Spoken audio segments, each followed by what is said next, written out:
இன்றைக்கி என்னோடய சமையல் அறையில் நவர மீன் குழம்பு, அதாவது சங்கரா மீன் குழம்பு செய்ய போகிறேன்.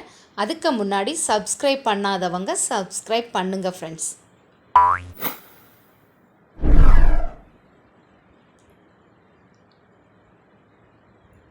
இந்த குழம்புக்கு நான் 5 சங்கரா மீன் எடுத்திருக்கேன். இனி இதை க்ளீன் பண்ணி எடுத்துடலாம். இந்த மீன் க்ளீன் பண்ணது இந்த அளவு உள்ள மீனெல்லாம் க்ளீன் பண்ணது ரொம்ப ஈஸி. கொஞ்சம், அதாவது நல்ல பெரிய மீனை நம்ம கட் பண்ணதுக்கு கத்தி எல்லாம் தேவைப்படும். இதுக்கு கத்திரி போதும்.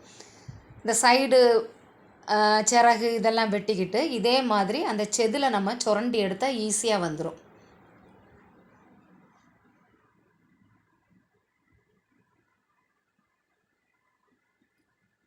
இப்போ இந்த செதிலெல்லாம் க்ளீன் பண்ணியாச்சு. இனி அந்த தலையை கட் பண்ணி எடுக்கணும்.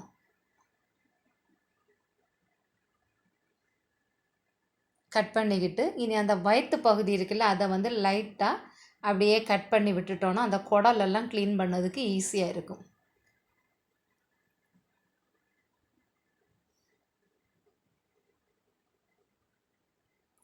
இது மாதிரி தான் மீன் க்ளீன் பண்ணணும். இனி எல்லா மீனையும் க்ளீன் பண்ணி எடுத்துடலாம்.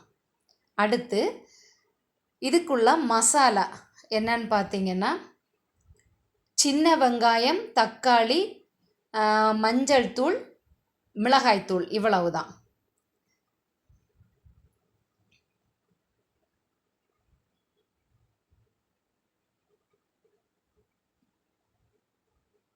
இப்போ மீனை க்ளீன் பண்ணிட்டோமா? இனி ஜாரில் பாருங்கள், 25 சின்ன வெங்காயம், 25 அதை விட கூடுதல் நமக்கு எவ்வளவு தேவையோ அந்த மாதிரி எடுக்கணும். நான் 5 மீன் ஆனதுனால ரொம்ப தேவைப்படாது. 25லேருந்து ஒரு 30 சின்ன வெங்காயம். அடுத்தது ஒரு தக்காளி, மஞ்சள் தூள், மிளகாய்த்தூள், காரத்துக்கு தகுந்தது மாதிரி மிளகாய்த்தூள், வேறு எதுவுமே நம்ம சேர்க்கல. இதை நல்ல பேஸ்ட்டாக அரைச்சி எடுத்துடலாம். இப்போ அரைச்சி எடுத்தாச்சு. இனி ஒரு மண் சட்டியை ஸ்டவ்வில் வச்சு ஒரு 3 அல்லது 4 ஸ்பூன் ஆயில் விட்டு கடுகு, வெந்தயம் போட்டு தாளித்து எடுக்கணும்.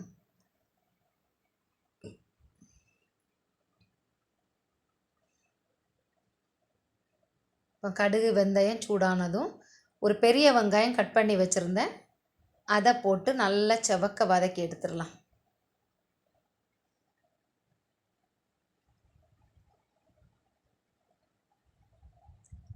இப்போ வதங்கிட்டுது. இனி ஒரு பெரிய தக்காளியும் 4 பச்சை மிளகாயும் கட் பண்ணி வச்சுருந்தேன், அதையும் போட்டு இதுக்கு கூட நல்லா கிளறி விட்டு வதக்கிடலாம். தக்காளி கொஞ்சம் வெந்து வரணும், அப்போ தான் அந்த பச்சை ஸ்மெல் போகும். அதுக்கப்புறம் ஒரு கைப்பிடி அளவு கறிவேப்பிலையும் போட்டு நல்லா வதக்கி விட்டுக்கிட்டு நம்ம அரைச்சி வச்சுருக்கக்கூடிய மசாலா பேஸ்ட்டை அந்த ஆயில்லையே நல்லா வேக வச்சு எடுக்கணும்.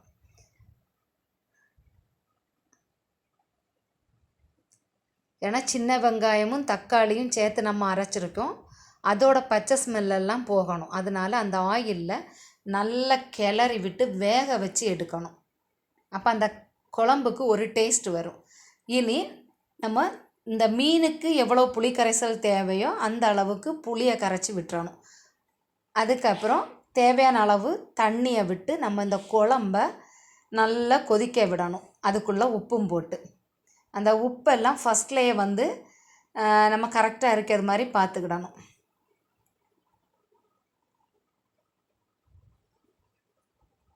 இனி குழம்பு நல்லா கொதித்து வெந்து வரட்டும்.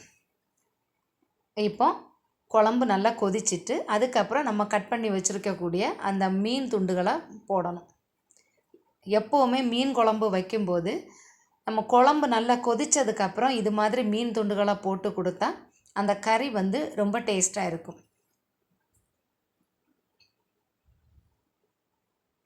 இனி மூடி விட்டு வேக விடலாம். ஒரு 15-20 நிமிஷம் இந்த மீனை அதில் அந்த குழம்புல நம்ம நல்லா வேக வைக்கணும். அப்போ தான் அந்த மீனில் உள்ள சாறும் இறங்கி அந்த குழம்பு நல்ல டேஸ்ட்டாக இருக்கும். 5 நிமிஷம் 10 நிமிஷம் அப்படியெல்லாம் வேக வைக்கக்கூடாது.